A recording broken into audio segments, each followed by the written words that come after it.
దాడి కేసులో విస్తుపోయే వాస్తవాలు వెలుగు చూశాయి. దీనికి సంబంధించి మరిన్ని వివరాలు మా ప్రతినిధి సురేష్ అందిస్తారు. సురేష్, చెప్పండి. అయితే ఈ దాడి ఘటన అంతా ప్రీ ప్లాన్ అంటూ పోలీసులు అయితే తేల్చి చెప్పారు. అసలు దీనికి సంబంధించి పూర్తి వివరాలేంటి?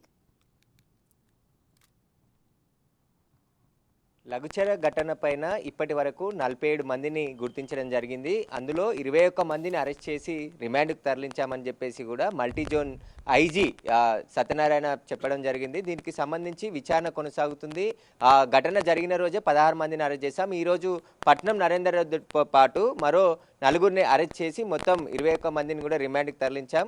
పట్నం నరేందర్ రెడ్డి చాలా కీలకంగా వ్యవహరిస్తున్నాడు. ఆయనకు సంబంధించి A1గా ఆయనని ఈ కేసులో చేర్చడం జరిగింది. మొదట సురేష్ అనుకున్నారు, కానీ సురేష్ని అంతా నడిపించింది పట్నం నరేందర్ రెడ్డి అని చెప్పేసి కూడా పోలీసులు గుర్తించారు. ఇన్వెస్టిగేషన్లో ఆయన పాత్ర తేలింది. ఈ 10 రోజుల్లో నవంబర్ 1 నుంచి 11వ తారీఖు వరకు కూడా 84 సార్లు నరేందర్ రెడ్డితోని సురేష్ మాట్లాడినట్టుగా కాల్ డేటా CDR ద్వారా పోలీసులు గుర్తించడం జరిగింది. పక్కా వ్యూహంతోనే అందరినీ రెచ్చగొట్టి దాదాపు 19 మందికి భూమే లేదు. ఈ ఘటనలో పాల్గొన్న వారందరికీ కూడా భూమి లేదు. అక్కడ భూమి లేకున్నా రెచ్చగొట్టి అక్కడున్న గ్రామస్తులతోని వాళ్ళల్లో కలిసిపోయి దాడికి పాల్పడ్డారని చెప్పేసి కూడా పోలీసులు గుర్తించడం జరిగింది. ఇప్పటి వరకు ఏదైతే వీడియోస్ సెల్ ఫోన్ల ద్వారా కావచ్చు, అక్కడ ఉన్నటువంటి ప్రత్యక్ష సాక్షుల ద్వారా దాదాపు 47 మందిని ఐడెంటిఫై చేశాం. ఇంకా చాలా మంది పరారీలో ఉన్నారు, వారి కోసం గాలిస్తున్నామని చెప్పేసి కూడా పోలీసులు చెప్తున్నారు. ఈ కేసులో సురేష్ సోదరుడు మహేష్ కూడా అతను కూడా పాల్గొనడం జరిగింది. అతన్ని ఈరోజు పట్నం నరేందర్ రెడ్డితో పాటు అరెస్ట్ చేసి రిమాండ్కి తరలించడం జరిగింది. అయితే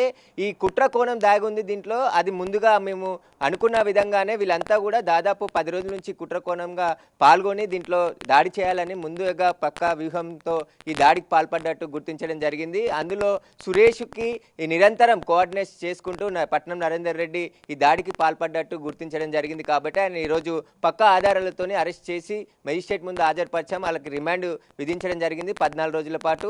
కస్టడీ పిటిషన్ కూడా పోలీసులు వేశారు. కస్టడీకి తీసుకున్న తర్వాత పూర్తిగా విచారణ కూడా జరుపుతామని చెప్పేసి పోలీసులు చెప్తున్నారు. అయితే ఇందులో పట్నం నరేందర్ రెడ్డి పాత్ర చాలా కీలకంగా ఉంది అని చెప్పేసి కూడా ఎప్పటికప్పుడు డైరెక్షన్ ఇస్తూ ఉన్నాడు. దీంట్లో ఎవరైతే 19 మంది భూమి లేకున్నా అక్కడ భూమి ఉన్నట్టు రైతులుగా యాక్టింగ్ చేస్తూ అక్కడ దాడులకు పాల్పడ్డారని చెప్పేసి కూడా పోలీసులు గుర్తించారు. ఈ 19 మందికి సంబంధించిన కాల్ డేటాని ఇప్పటికే స్వాధీనం చేసుకోవడం జరిగింది. వీరంతా ఎవరెవరితో మాట్లాడారు, పట్నం నరేందర్ రెడ్డికి సంబంధించి సెల్ ఫోన్ కూడా ఈరోజు సీజ్ చేశారు. కాబట్టి ఆయన సెల్ ఫోన్ CDR ద్వారా కూడా మరిన్ని పేర్లు బయటకు వచ్చే అవకాశం కనబడుతుంది. రిమాండ్ రిపోర్ట్లో కూడా అదే పోలీసులు ప్రస్తావించడం జరిగింది. KTR పేరును కూడా అక్కడ రిమాండ్ రిపోర్ట్లో పేర్కొన్నారు. ఎందుకంటే పట్నం నరేందర్ రెడ్డి ఎంతకైనా దాడికి దిగండి, ఏమైనా జరగనివ్వండి, మేము చూసుకుంటాం, మా అధినేత చూసుకుంటాడు, ఆయన ప్రోద్బలంతోనే ఈ దాడులు చేస్తున్నాం, పక్కా ప్లాన్ ప్రకారం ఈ దాడులు చేయాలని చెప్పేసి కూడా పేర్కొన్నట్టు నిందితులు వాగ్మూలం ఇచ్చినట్టు రిమాండ్ రిపోర్ట్లో పోలీసులు పేర్కొన్నారు. దీనికి సంబంధించి ఇప్పుడు ఇన్వెస్టిగేషన్ చేస్తున్నారు.